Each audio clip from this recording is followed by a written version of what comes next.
Hello everyone. அற்புதமான பெண்ணை பெற்ற நான் ஒரு அதிர்ஷ்டசாலி வெளியிட்ட பதிவு. தமிழில் கடந்த 2000 ஆண்டுகளில் காதல் ரோஜாவே என்ற படத்தில் அறிமுகமானவர் தான் பூஜா குமார். அதற்கு பின் நீண்ட இடைவெளிக்கு பிறகு கமலஹாசன் நடித்த விஸ்வரூபம் படத்தில் ரீஎன்ட்ரி கொடுத்த பூஜா குமார். அதையடுத்து உத்தம வில்லன், மீன் குழம்பும் மண்பானையும், விஸ்வரூபம் 2 போன்ற படங்கள்ல நடிச்சிருந்தாங்க. ஆங்கிலம், ஹிந்தி படங்கள்ல தொடர்ந்து நடிச்சுட்டு வந்துட்டு இருக்காங்க.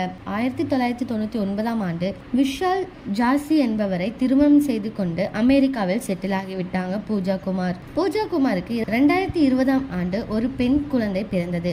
இந்த நிலையில் தேசிய மகள் நாள் கொண்டாடப்பட்டதை தொடர்ந்து தனது மகளுடன் தான் இடம்பெற்றிருக்கும் புகைப்படத்தை சோசியல் மீடியாவில் வெளியிட்டிருக்காங்க பூஜா குமார். இந்த பதிவில் மகளை பெற்றிருக்கும் அனைவருக்கும் தேசிய மகளிர் நாள் வாழ்த்துக்கள். இந்த அற்புதமான பெண்ணை பெற்ற நான் அதிர்ஷ்டசாலி. அவரை வளர்ப்பதில் பெரும் மகிழ்ச்சி அடைகிறேன். உன்னை சந்திரனுக்கு அப்பாற்பட்ட அளவுக்கு நேசிக்கிறேன். வாழ்க்கை என்ற விளையாட்டில் நீ வெற்றி பெற்ற உனது அனைத்து தேவைகளையும் நான் அளிப்பேன் என்று தெரிவிச்சிருக்காங்க பூஜா. உங்க யாருக்கெல்லாம் பூஜா குமாரை பிடிக்குமோ அவங்களாம் கமெண்ட்ல சொல்லுங்க.